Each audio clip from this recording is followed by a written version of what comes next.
The Electoral Commission, which was under scrutiny for registration delays, appeared to have resolved the issues that impacted the initial rollout.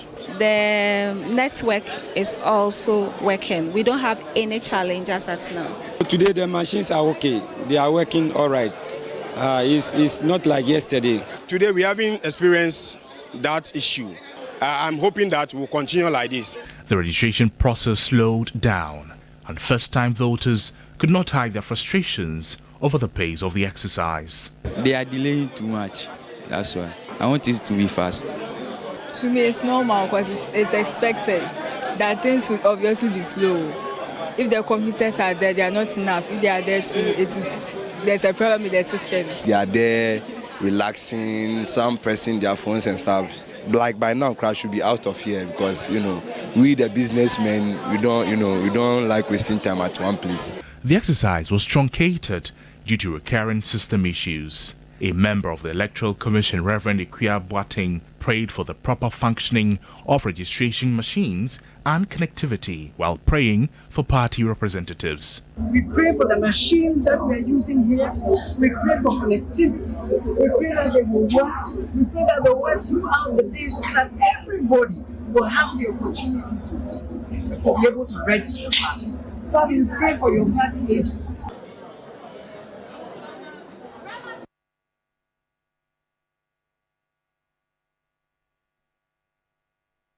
Once you finish the register of returning officers and deputies, you then provide the names and photographs to political parties. And they have every right, and I did say that, to object to the names of people who they believe are partisan. So this has always been the process. So the names have been presented as we speak. We've got 2 petitions from the MPP and the NDC rejecting to certain names on the list. But this is not uncommon. It's something that happens always. And as I mentioned, an investigation will be conducted, and if the allegations are found to be true, those persons would be removed from the list. So that is, as far as we are concerned, any objection, the parties have the right to place it. And so we hope that they will, if they are legitimate claims. And as mentioned, we will investigate it and take action thereafter. The Electoral Commission must improve on its system of registration. Obviously, if we are all talking about network failures, then I'm not sure that they will be able to complete on schedule. The frustrations, the delays must be addressed.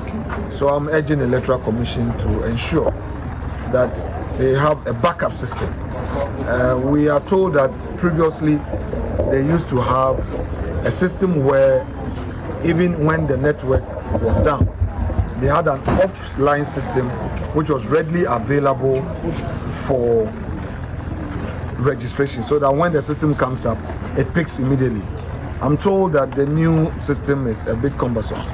So if they can work at it and ensure that they have an effective offline system which would allow for registration even when the network is down, it will help, because as it is, the frustrations are one too many. And I would encourage the Electoral Commission to live up to expectation, to identify these challenges and nip them in the bud. Thank you very much. All these persons you're seeing there are first-time voters who are very eager to register.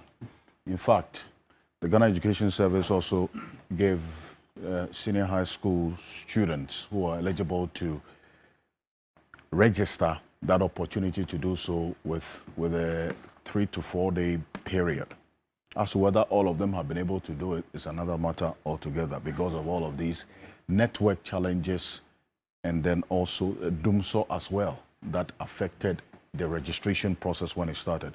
I want to start the journey this morning on this national discourse with this matter of the limited voter registration exercise, because we've seen issues apart from the network challenges and also the issues related to this Dumsor and so on, we've actually had cases of alleged minors being registered somewhere in the northern region. As we go on the conversation, I'll show you the pictures of these people who were registered. Maybe just their pictures may not tell the story of their age, but it's very interesting, the justification that was given as to how they turned 18 with those kinds of images. So we would have a conversation on that. Joining me in studio is Member of Parliament for the Boem constituency,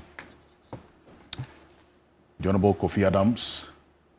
It's a member of a number of committees of this 8th Parliament. It's good to have you. Kofi Adams, good morning. Good morning. Thank you very much for coming. Also, Martin Kpebu is one of the foremost human rights lawyers we have in this country and the leader of one of the individual bondholder groups, and also the convener of the Kumi Preko Reloaded demonstration, Martin Luther Kpebu. Good morning. Your brain is Luther. Thank you. Yeah, it's good to be here. Yeah. Times are hard though. Hey, you know, yesterday my lights went out and I was like, this Dumsor. No, but it's terrible. The president said it's over. I don't know. Perhaps he's talking about mass, not Ghana. And yesterday wasn't the only day. Earlier in the day, I have people in other parts of Accra, Abeka, La Paz area, where the lights had gone off, etc. You know, it's a shame, eh? So, after all the grandstanding. In a way.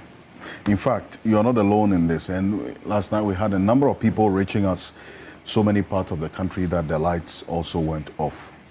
Also joining us is the government spokesperson on governance and security, Dr. Palgrave Boachidankwa. Good morning. Thank you so much for joining us. Good morning, and thank you for having me. It's good to be here. It's good to be joined and sandwiched by comrades and professors and lawyers. I was thinking that Martin would be home joining online, so that when his network becomes challenging, we can continue the conversation. Likewise with Prof. Congrats, you've graduated. Yes, I actually am graduating next month. Oh, okay. I'm done with everything. Okay, you've been okay. Thank you. Good, Thank you so much. Yeah. But you didn't sleep in Dumsor, did you? Oh, well, I haven't seen aspects of Dumsor within the environment where I live, but I know that there are people that are going through some challenges with the power fluctuations. So it's not over yet? I'm not too sure we are out of the woods. Okay. Yes, I'm not too sure we are out of the woods. I'm very certain that this morning's conversation would be a very truthful, honest, revealing and sticking to the realities on the ground on how government is seeking to solve a lot of the teething challenges, and also talk about a lot of the growth and successes that government has struck. Indeed. Truthful and honest conversation. That's exactly what we do here on Key Point. Truthful and honest. So who has been briefing the president? The president. Really? Who has been briefing the president about this Dumsor situation? That's another matter that we'll come to. Maybe the president doesn't want to be truthful and honest. Truthfulness and honesty is a key, qualities of this conversation that we have every Saturday on Key Point. So really, and that's why we have Professor Ransford Jampo as well, who tops it all up with those qualities. He is a professor of political science at the University of Ghana. He's written widely about truth and honesty in governance. Professor Ransford Jampo, good morning. Welcome. Morning. Thanks for having me. I think the attempt to describe Dumsor as anything else other than Dumsor is a blatant insult to the intelligence and sensibilities of Ghanaians, who are only looking for their lives to be switched on. And I'm wondering why anybody would do this deliberately against, anybody would do this to cause more disaffection for the steer-seeking Dr. Bawumia. If it is Dumsor, it is Dumsor. Why are you describing it in another term, I don't want to mention that terminology, but we just want our lights on. Okay, whether it is Dumsor or Dumsiesie, the light is off. And so you sleep in darkness and somebody tells you that it is not Dumsor. How do you feel if you are hungry and a politician tells you that, no, you are not hungry, you are satisfied?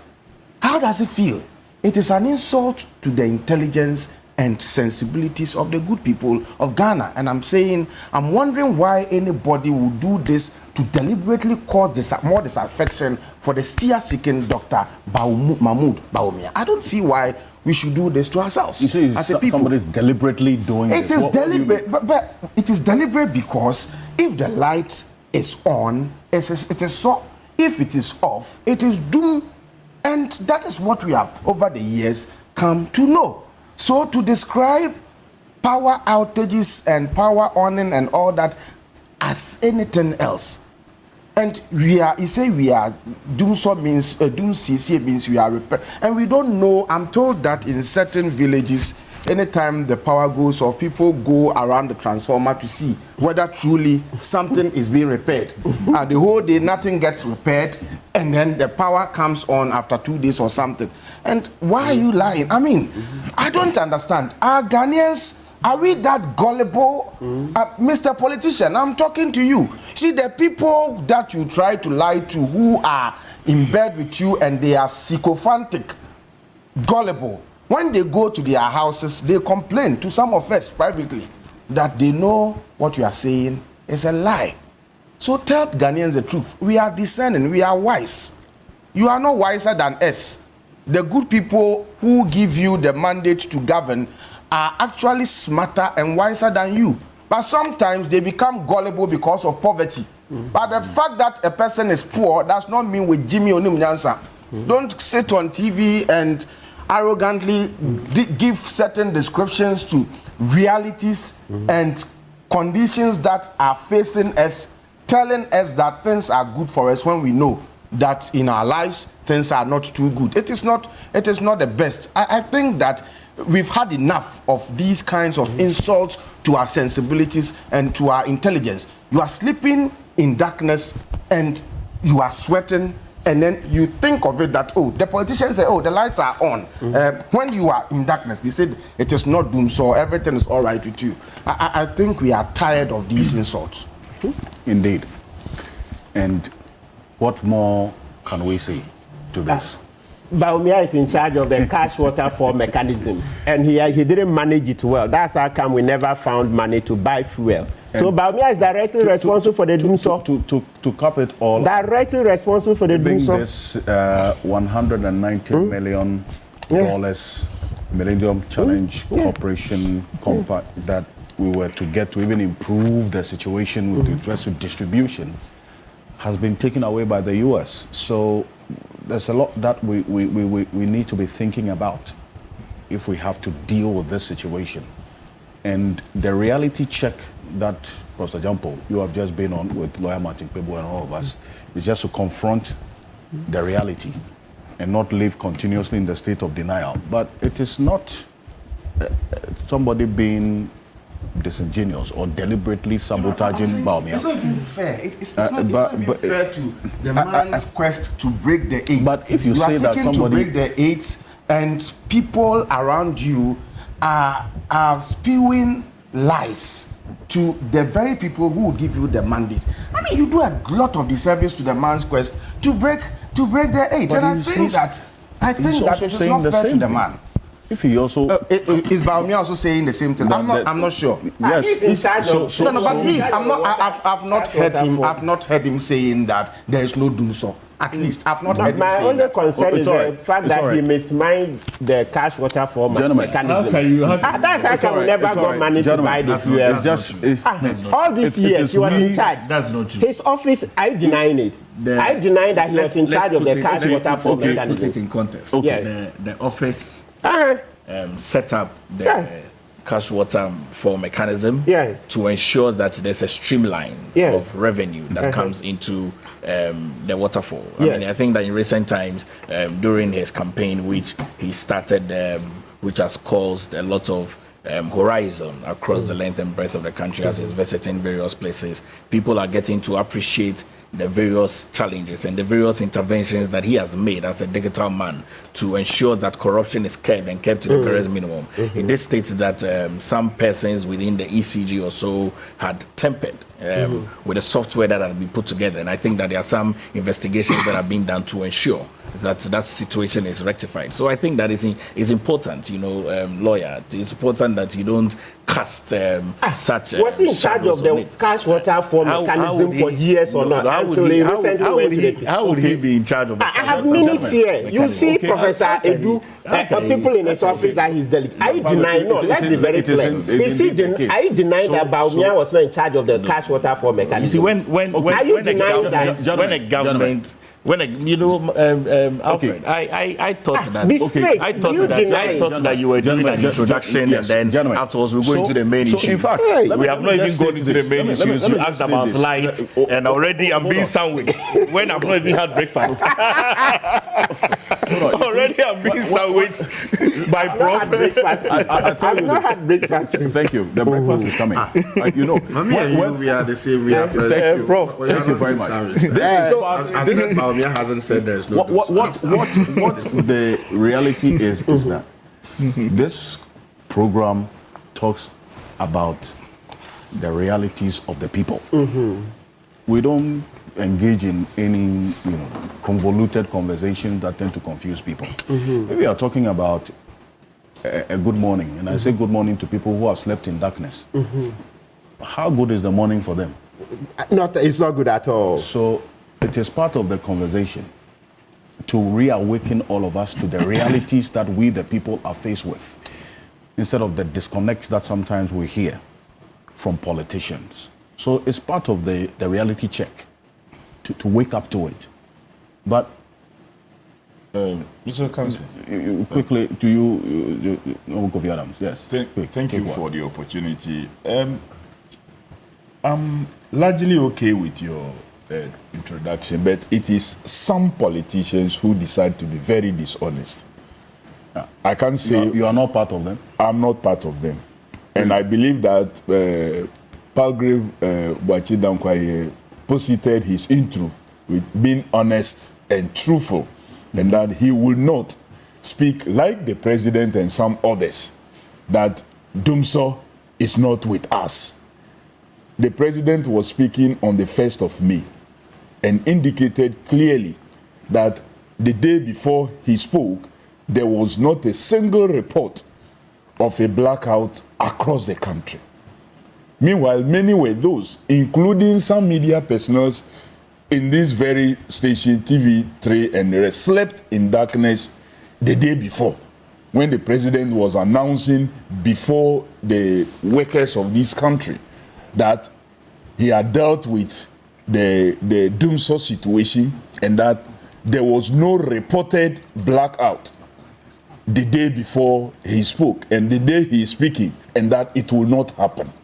Meanwhile, even the very day he spoke and the next day and after, until now, we are still experiencing Dumso.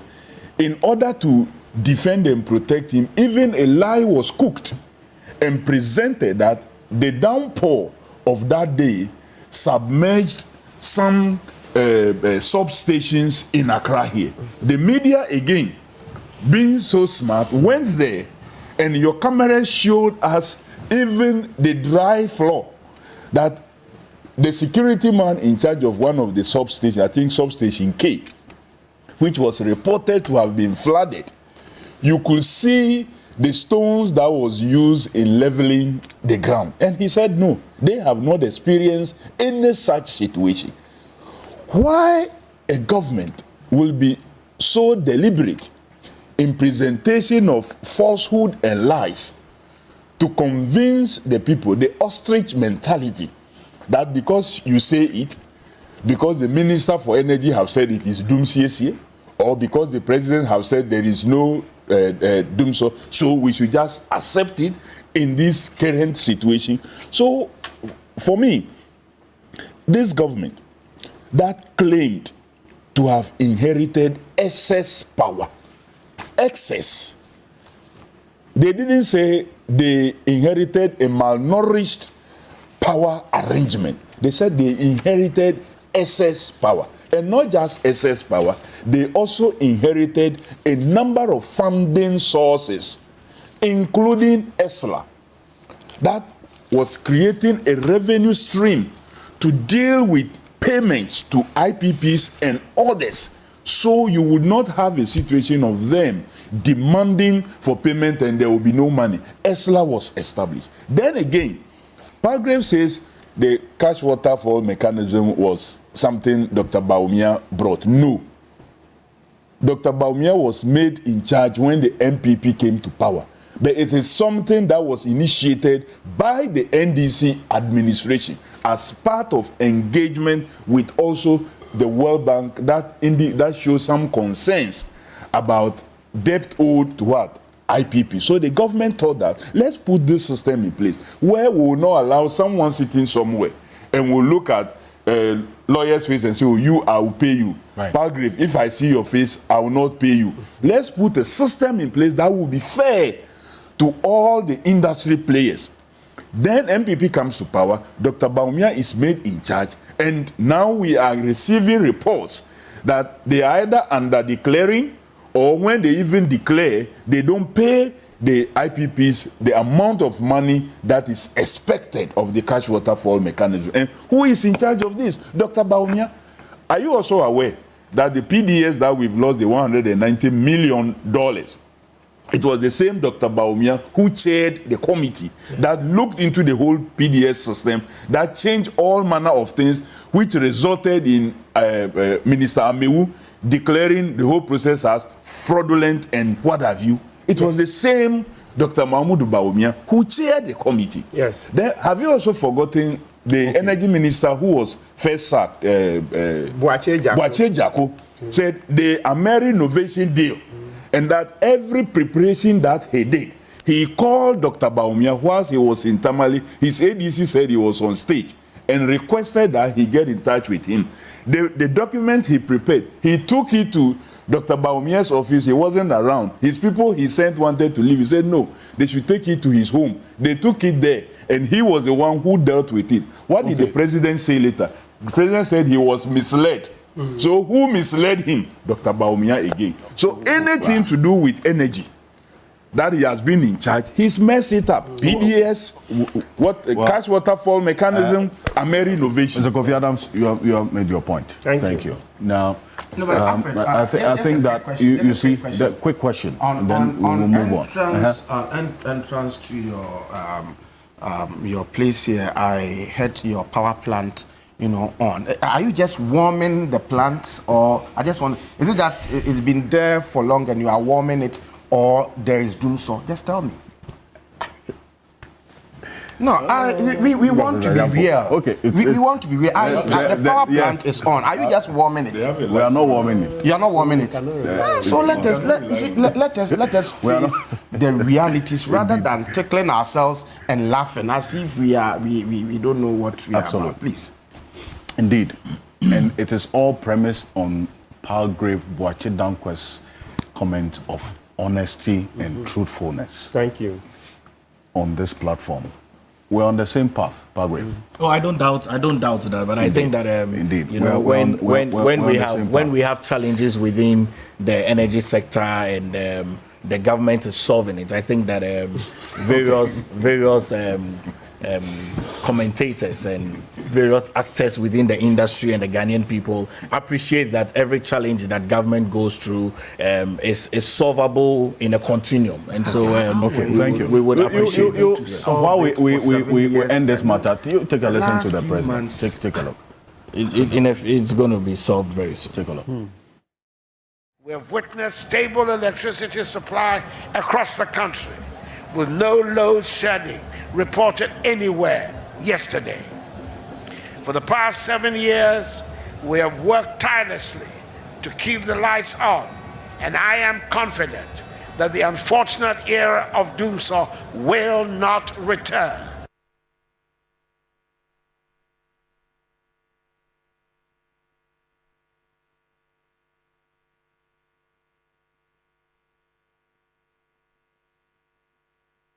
Harvard, that's the president. This was on May Day celebration, saying this, that the day before, which was the 30th of April,